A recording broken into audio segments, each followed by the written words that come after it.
todos. Bueno, acá en San José, 1111. ¿Me escuchan ahora? Bien. Compañeros, compañeras, amigos y compatriotas. Bueno, muchas gracias por estar hoy acá en este 17 de octubre.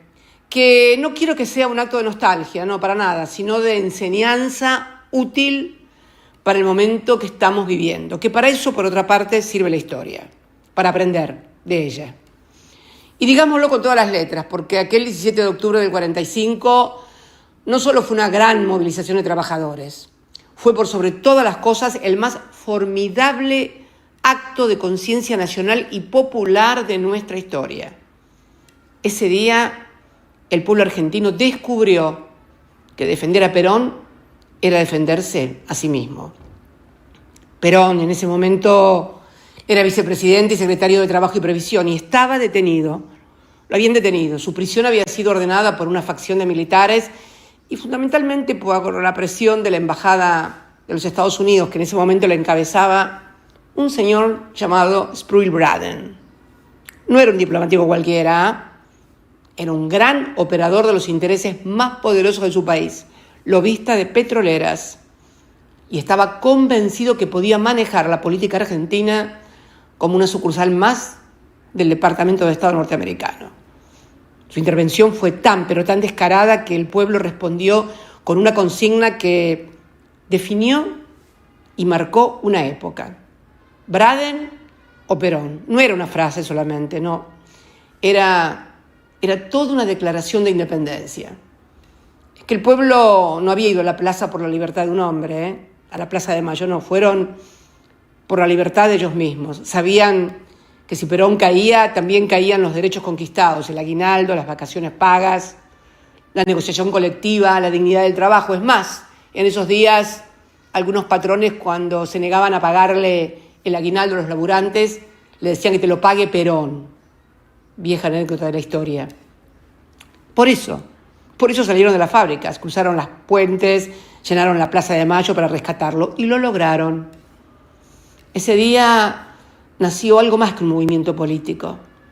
Nació la conciencia de un pueblo que entendió que la justicia social no se mendiga, se conquista.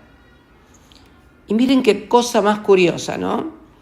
Exactamente 80 años después, otra vez nos ponen en la misma disyuntiva. En aquel entonces era Braden o Perón. Hoy pareciera ser Bessent o Perón.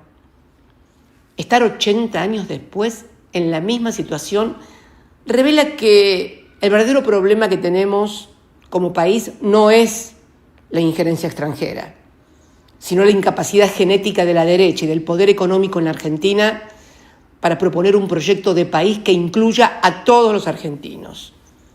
Hoy vemos que nos dicen y festejan en las portadas de los diarios que el Tesoro compra pesos, que el Tesoro norteamericano compra pesos, pero no. El Tesoro de los Estados Unidos lo que está comprando es tiempo. Tiempo para que los especuladores salgan sin pérdidas del laberinto financiero que ellos mismos armaron. Tiempo para que Citrone, socio de Bessent y viejo conocido de Caputo, pueda escapar a salvo del juego de la ruleta argentina. Esto ya lo vimos antes, con otros nombres, otras excusas y otros disfraces y otros titulares. Pero es el mismo libreto. Es el mismo guión de la dependencia, el guión del endeudamiento y salvataje a los poderosos de siempre. Ya lo vimos, y lo que es peor, lo vivimos en el 2018, cuando Mauricio Macri nos endeudó con el Fondo Monetario Internacional en $45.000 millones. En realidad 57.000 le habían dado, utilizó 45.000. Fue el préstamo más grande de la historia del organismo. ¿Para qué? Para sostener artificialmente el peso, alimentar la fuga y garantizar que los grandes fondos de inversión extranjeros se fueran sin perder un solo dólar. Lo titularon respaldo al programa económico en muchos titulares pomposos de los diarios. El resultado fue el de siempre: deuda, recesión y un país de rodillas.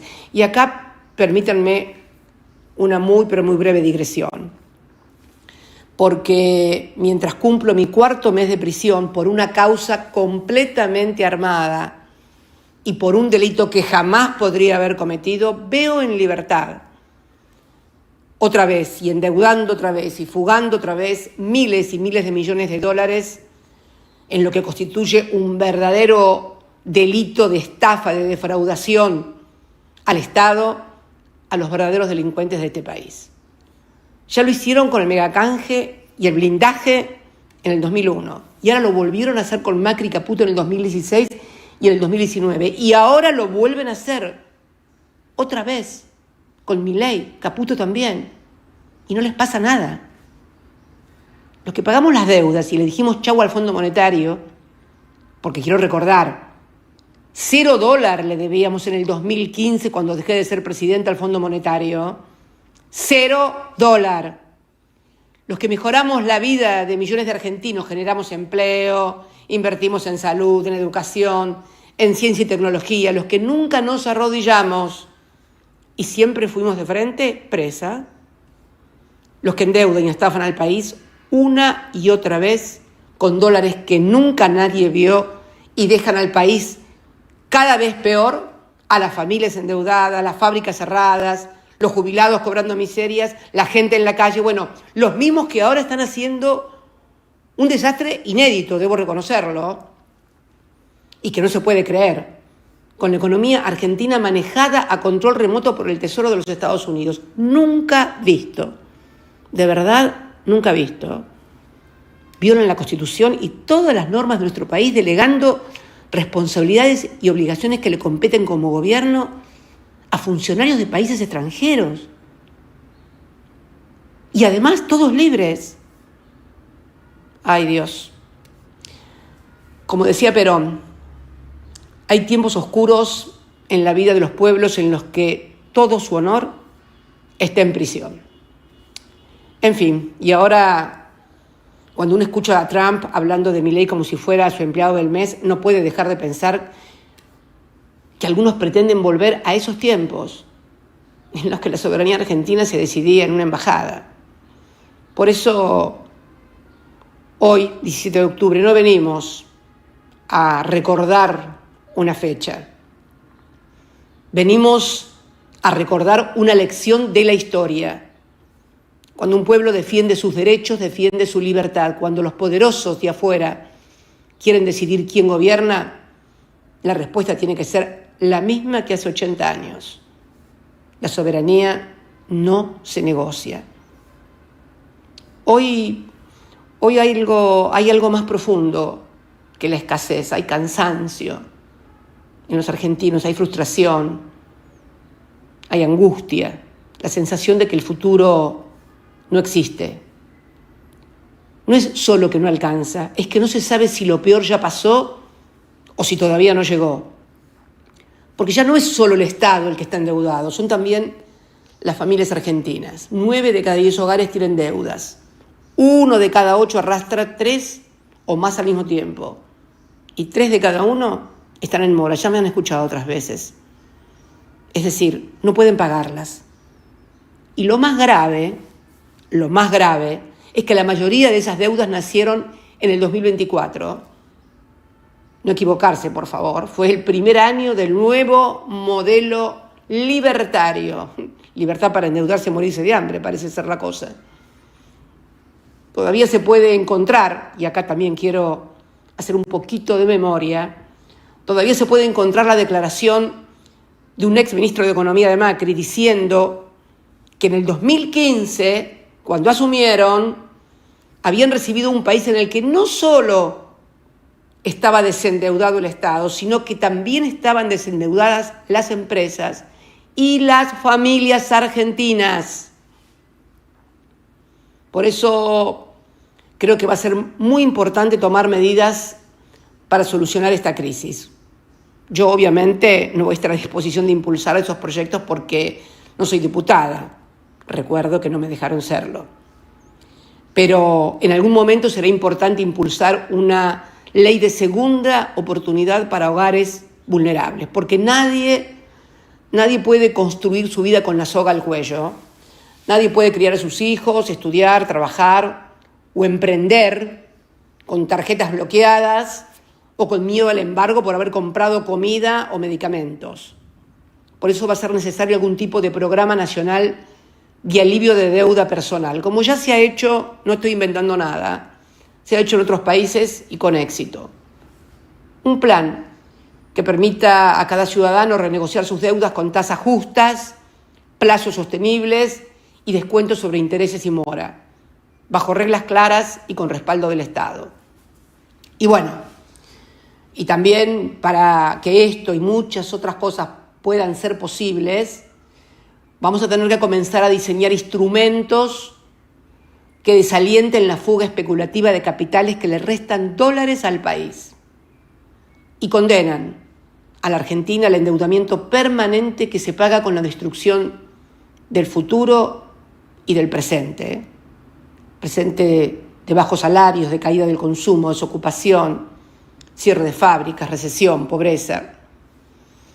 Los peronistas siempre subimos cuál es nuestro lugar y de qué lado estar.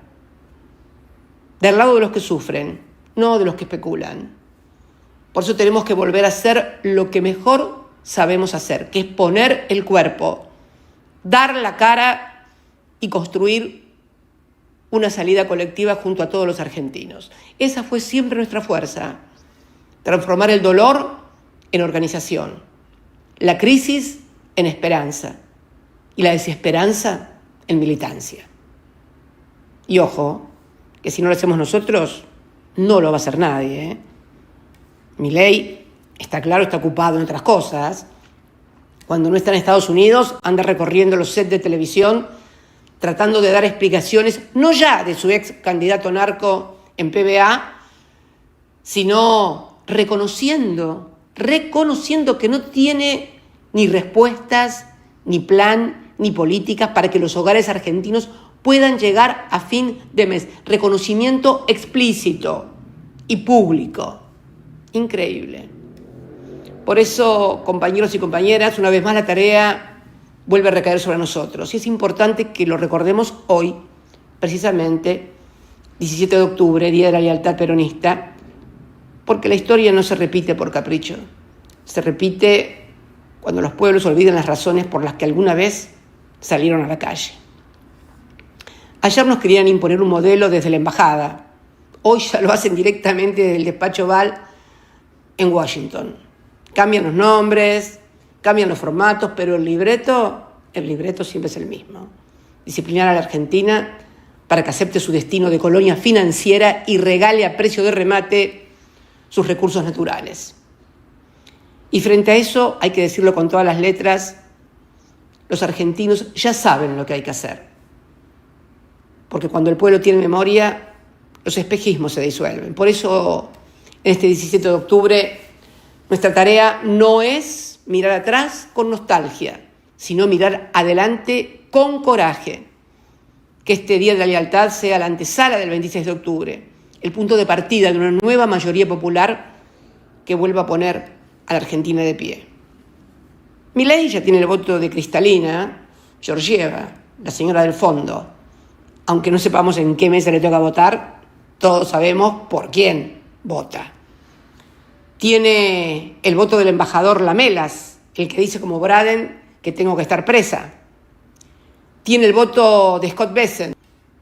Tiene el voto de los que fugan, de los que timbean, de los que venden la patria al mejor postor. Pero lo que ya no tiene es el voto de los trabajadores que no llegan a fin de mes, de las madres que pagan la luz en cuotas, de los jóvenes que no encuentran trabajo ni oportunidades, y menos la de los jubilados que eligieron este país para vivir con dignidad. Así que, compañeros, compañeras, militancia querida, el 26 es Milei o Argentina. Y ya sabemos cómo termina eso. La historia nos mostró hace tiempo el camino y esta vez lo va a volver a marcar el pueblo argentino. Siempre lo va a marcar el pueblo argentino. Por eso, muchas gracias por haber venido a compartir este 17 de octubre acá San José 1111. Los quiero mucho, mucho, mucho, mucho a todos y a todas y los abrazo con todo mi corazón. Gracias. Bueno, compartimos completo el mensaje de Cristina Fernández en este Día de la Lealtad. Me quedo con varias cosas. Por un lado, que Milei ya no tiene, el final, ¿no? Que Milei ya no tiene el voto de los trabajadores, de las madres que están endeudadas, de las familias que no llegan a fin de mes, que tiene el voto de los yanquis, ¿no? De la embajada, de Trump. Pareciera que... Sí, de Georgieva. Parece que ya de los mercados tampoco, ¿no? Pero bueno, eso no lo dijo Cristina, es para el comentario posterior. Eso, y bueno, por supuesto que hay un futuro, lo que decía antes, al escuchar a Cristina, y que Cristina lo dijo en otros términos, ¿no? Que no hay que recordar este 17 de octubre con nostalgia, sino mirando para adelante, porque es el pueblo, en definitiva, el que va a marcar el camino nuevamente, ¿no? Muy impresionante. A pesar de que fue un audio de WhatsApp, sí, es un impresionante discurso de Cristina, hermoso. lo que acabamos de escuchar, ¿no? Sí, sí. Tenemos que volver a escucharlo. Bueno, tenemos tenemos el desgrabado, estamos en la grabación, pero sí, en el sentido de que hay una proyección, hay una lectura sobre la historia argentina, hay una mirada sobre el presente, hay una tarea para el peronismo que Cristina le asigna, le habla a los peronistas, diciéndole